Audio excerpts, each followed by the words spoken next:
Let's kick off the show by hearing from State Superintendent of Public Instruction, Mike Flanagan.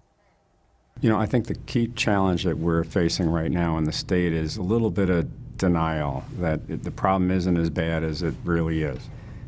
We still have roughly 25% dropout rate, 50% in some districts. This isn't just a Detroit problem. I think there's a perception that this is kind of urban, this is an urban issue. I would say it is a bigger problem where there's poverty, but there's also rural poverty.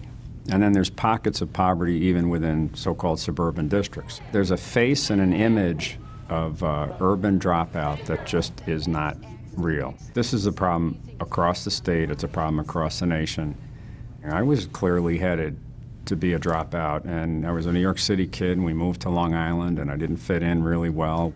But I had a teacher in middle school. I had good parents, but a teacher that kind of redirected me. We're trying to make systemic changes, and really starting with what we call the Superintendent's Dropout Challenge. At every school, identify 15 kids that either have discipline problems, which was kind of my issue then, or reading problems. There's behaviors you can tell as early as elementary school, and then start working with them.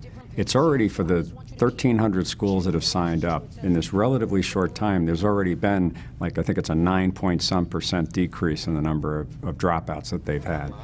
And it's not rocket science. It's taking kids and meeting them where they are at that point in time and trying to correct.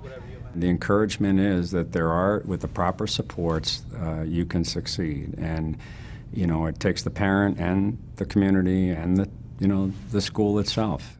Kind of back to my own case, I had a teacher named Miss Kubler, and my parents were great, but I was one of 8. They were busy. And Miss Kubler, I remember when she really made me believe, it's kind of corny, but you could be president, and you really kind of believed it. And once she did, it's hard to describe, but if kids believe other adults believe that they can make it, they'll do it. It's a matter of high expectations. If they can get a teacher or a community member or a senior citizen that says you can really be something special, it changes the whole dynamic, because then they start to believe it.